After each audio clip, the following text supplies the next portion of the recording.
In this lesson, we're going to be connecting to a spreadsheet. So we're going to be setting up a spreadsheet with some dummy data.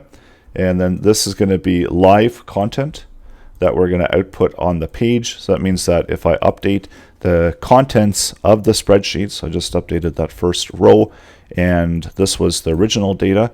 When I refresh it, it's going to make another request to the spreadsheet, and it's going to load whatever the new data is from the spreadsheet. So any data that we update, and this is just for numeric data, and we'll be going over the other options that you have when you're connecting to the spreadsheet in the upcoming lesson. So this updates the data right on your website coming from the spreadsheet. So we're going to be setting all of that up in this lesson. Start by going over to your Google account and logging into your Google account and creating a brand new spreadsheet. And then this is going to be our testing spreadsheet that we're going to use in order to share out and pick up the data into our web application. I've got the editor opened on the left-hand side with an index.html file. Just got some content in there, and it's actually linked to apps1.js. So this is a JavaScript file sitting on the same folder directory as index.html. And then this is where we're going to write our JavaScript code as we connect to the web endpoint, which is going to be coming from the spreadsheet. So let's open up the window a little bit larger there and go to New and create a brand new spreadsheet. And I'm just going to populate this spreadsheet with some dummy data. So I'll just call it shared sheet. And within these columns, add some dummy data. And I'm going to actually increment the data and drag it down. So we have some data populated into the sheet 1.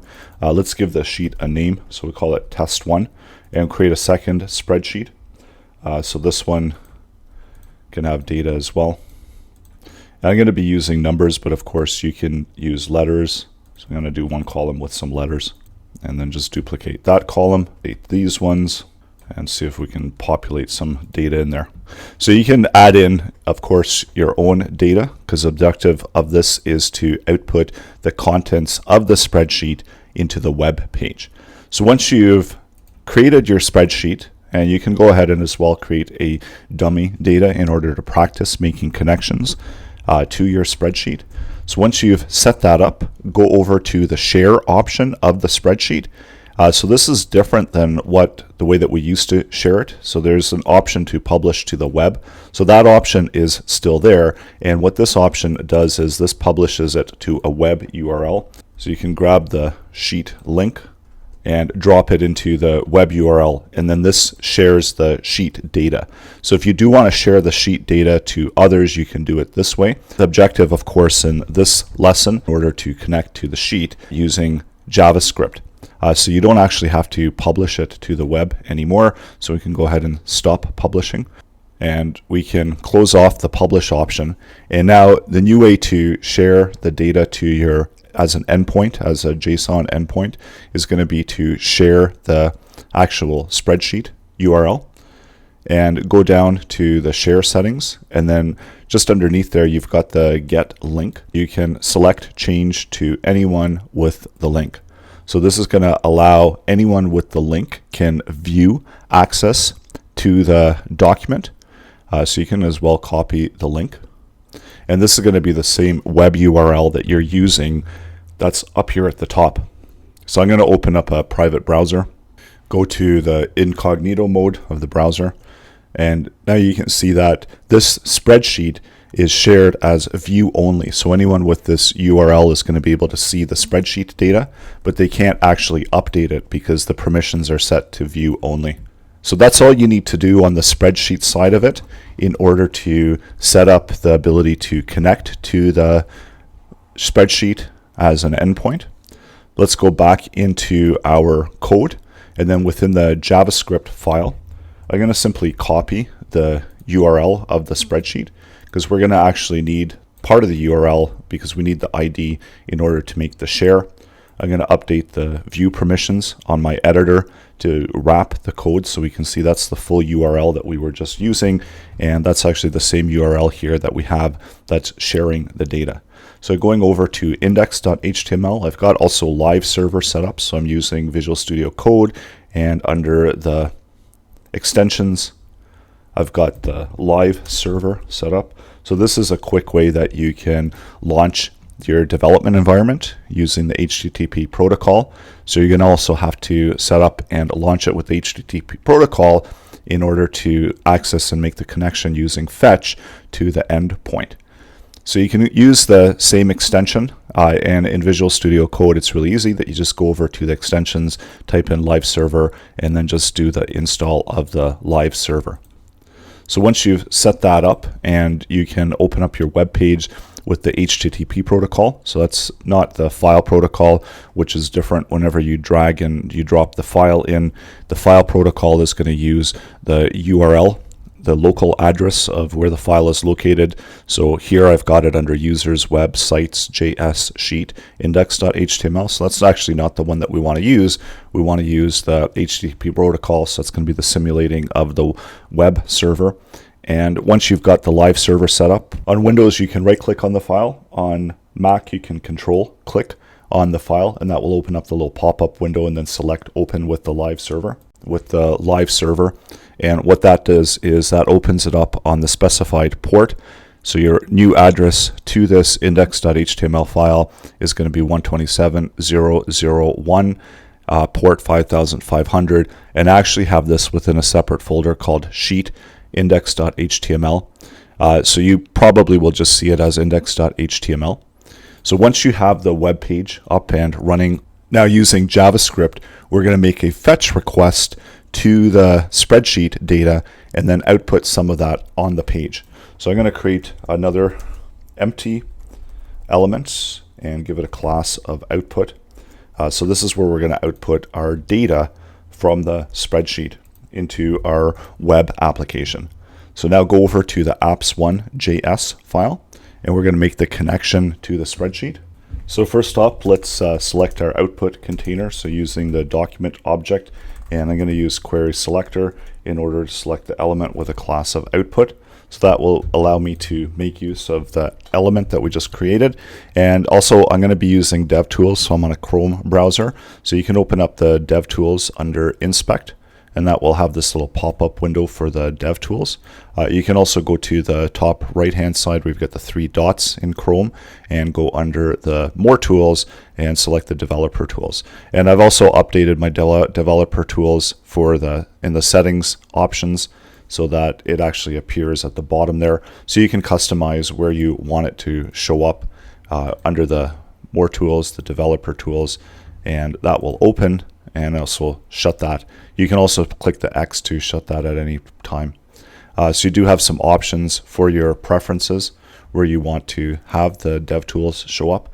So I usually have it at the bottom there as maximizing my screen space. So I've got the browser window opened on the right hand side. I've got the Developer Tools at the bottom right, and then I'll have the code here running within the left hand side where I've got the editor open. So typing in output, now we can select that element and we can begin to populate that element. So setting up the URLs that we're going to need in order to make the connection. So it is going to be connecting, and the route to connect to it is going to be under the docs.google.com/spreadsheets/D, and then we need to set some parameters in order to output the content. So let's set those up. So this is going to be the base URL that we're going to be connecting to. And then we're also going to be setting up the parameters. So if we want to connect to using the ID of the spreadsheet, and that is contained within the URL of the spreadsheet. It's also within that share that we picked up earlier. So if you ever do lose the ID, you can always go over to the spreadsheet, open it up from your Google Drive, and then top web URL, select the ID. So that's underneath or just past the D, and then the /, and mine starts with 1E. Of course, yours is going to be different. And then after the /edit, so you're selecting that whole character string that's available there. And that's the ID, and that's the unique ID for this specific document. So I'm populating that within my editor so that I can make use of it. I'll make it slightly larger there, make the browser window slightly smaller. So far we've got the base path, so it's docs.google.com/spreadsheets/D. So we're actually looking at the same starting part of the URL here. So that's where I'm getting that from. And then we're doing a slash after the D, and we want to output that content after the slash. So let's add that slash there in. So right now it's going to just output that as the web URL, and we'll create our endpoint, and we'll just call it endpoint 1 because we're probably going to have several different endpoints. I'm using the template literals, so those are the backticks, one just to the left of the 1 key on most keyboards, and using the $sign and then the curly brackets, so that way we can select the URL. Add in is going to be the ID, so this is the spreadsheet ID, so just add that in. We'll just output the text content, and this is going to be our endpoint 1, so whatever the value of that is going to be. And there's just a spelling mistake there on my end. So as we output the endpoint 1, this is the web URL that we're getting. Let's try that URL in the browser. And what that's going to open up is going to be the spreadsheet address. And automatically it will add the edit. So we don't want to actually edit and connect to the editable URL, because if we make a request to there, we're not going to return anything back. We can set up the fetch request. So it's going to be the fetch request, and we'll just show you what's going to get returned there. So we do get an endpoint that we can use as the URL for the fetch request. And making the fetch request, it's promise based. So first we're going to return back the response data. And then that response data, it's not going to be within a JSON format, even though that the data will default if we're outputting the visualized data as data, it's going to be returned back as JSON, but it's not going to be easy to select it using fetch. So we need to get it as text, and then we're going to format it as JSON data. So the first promise is going to just get the response object, and then we're returning back the response object to the next stage, going to be outputting the data. So next up we do then, and this is the actual data that's coming back from the endpoint with fetch. And for now what we'll do is we'll output it using the console log, and we'll output whatever we get back for the response data. I'm just going to clean up some of the code here and open up our DevTools, and I can close that version, and we see we get this CORS error. So that means that we're not able to connect this way, and CORS means that we don't have access to that web endpoint, so it's not returning anything back, it's throwing an error. And that's because we need to add in the specifics to make the connection. So we need to use the Google visualization format in order to make the selection of the data. And this is the visualization API. So let's specify the visualization API. And this is going to be part of the query. So just call it query 1. And I'm going to use the backticks once again. And so we're going to be selecting the Google visualization data. And then the request is going to be sending out for the TQ. And that's in order to return back the response. And this is where we can specify some parameters. But right now we're just going to leave it at the TQ. And I'll add in a / there. So let's build our output using the query 1. So I got the fetch request running, and as soon as we add in that this is the visualized data, and we don't have any parameters yet for TQ, so we're just outputting the request as TQ. Within the returned data, we get this string value, and this is actually the content coming from the spreadsheet. So there are some defaults at work here where by default we're picking up the first spreadsheet. So you can also specify which spreadsheet you want to select. So I'm going to be showing you that a little bit later on. And the data is coming back as text data. So we need to format it in a way that we can actually make use of it with JavaScript. And there's also different parameters, so you can do different query parameters, which I am also going to be showing you later on in this lesson. And if you want the data just to be downloaded for the user, you could also just make a clickable link to this as an endpoint and paste it within the browser. And what that will do is that will download the text file to the system, and that's exactly the same response that we're getting back. So it works the same way, and this way we're getting it back within a formatted option, so we're ready to make use of it within our JavaScript code. So we don't want to output it all of this excess content into it. We need to clean it up a little bit before we try to use it with JavaScript. So we can't just go through and do a JSON and then using JSON parse. If it was formatted as a JavaScript object, then we could just parse the data and output that data.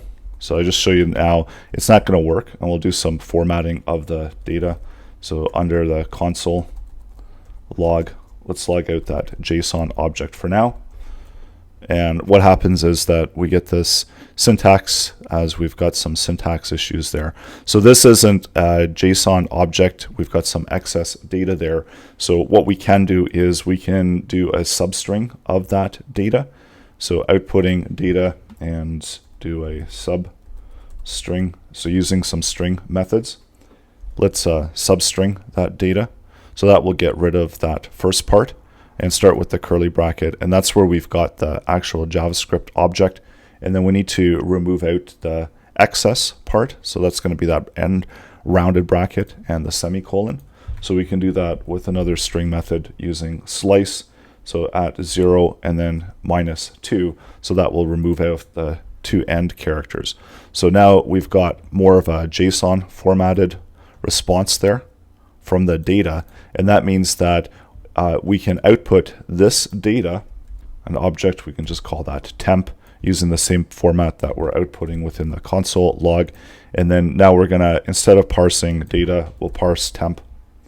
And then we can output the response as a usable JavaScript object into the console. So that's down here at the bottom. So this is the data that comes in, and we've done a little bit of formatting so that it's outputting it within a JavaScript object format. I can comment that out because there's a lot of excess content in there. And so now we've got it into a JavaScript object, and that means that we can go through the data. So within the data, we've got the request, the signature, status, OK, and then the table is where we're actually holding the data. So we've got all of the main columns, so A, B, C, D. So those are the column IDs. They don't have any labels. The type are numbers, and they've got as general. And now let's get to the content, and that's contained within the rows. So these are each one of the rows of data. So we can loop through and iterate through the table rows in order to output the content. So let's go ahead and we're going to do that. Where now we've got within a data format, we can use the JavaScript methods that we can loop through the various arrays. So we've got a table with rows. So let's select that table object. So within the console log, let's select table, and then we'll do the columns. So I like to isolate out the object that I want to work with. And actually we're going to get the rows. So these are all of the rows of data. So once you've got within an array, that means that you can loop through the array data. I'll give it another object name so that we're referencing the JSON table rows. And now rows we can use for each, and each loop through each one of the rows. And right now I'll just console log out the row before we output it into the web application. So each one of the rows, and that's going to be an array in itself, where we've got the data that's contained within a object. So that's under C. So if we do row C, that's just going to return back the array of data. So if we want to have actually the output data, then we can specify that where we can select the data specifically. So we can use the V or the F. So row C as well, that's going to be an array. So that means that we can loop through that as well, creating another temporary object. And that's going to be a value of whatever we've got for row C. And now let's use temp1 and loop through each one of the items within temp1. And this is going to be the cell data. And it's going to return back the V or the F. So let's log out the details for that. And we've got quite a few loops going on here. And then we're going to fine tune this process. So we can see that we're returning back the data. So we've got 1, 2, 3, 4. The next row is 2, 3, 4, 5, 6. So it just corresponds with the data that we've got there. And as we're going through the cells, we want to write this data to the output area. So we'll take output text content, and we'll output the content of cell. And you can use either the V for the value or the F for the cell string value, and that will output it to the output area. So we're just going to add to the output area. So right now it's just outputting all of the content. Let's remove out where we're writing the URL to the output content. And then as we loop through each one of the rows, we're going to update the output content, and we're going to add in creating a brand new div for that cell. So this is going to be the main parent div using the document create elements, creating a div, and then for the output content of the div, and then we're going to append. So take the main output object, append the div to the main output object, and let's save that. So that gives us the contents of each one of the rows of data. And actually let's create this as well as a separate box element, and I'll add a class to this so that we can distinguish it. So create an element, and let's make this as a div as well. And then for the box, the text content will equal the value that's within the cell, and adding in using the class list. And I'll set up some styling for box. And then for the main div, append the newly created element object. And let's apply quick styling to the box. So using the styles to the box element, and we'll do a display inline block, and width 25%,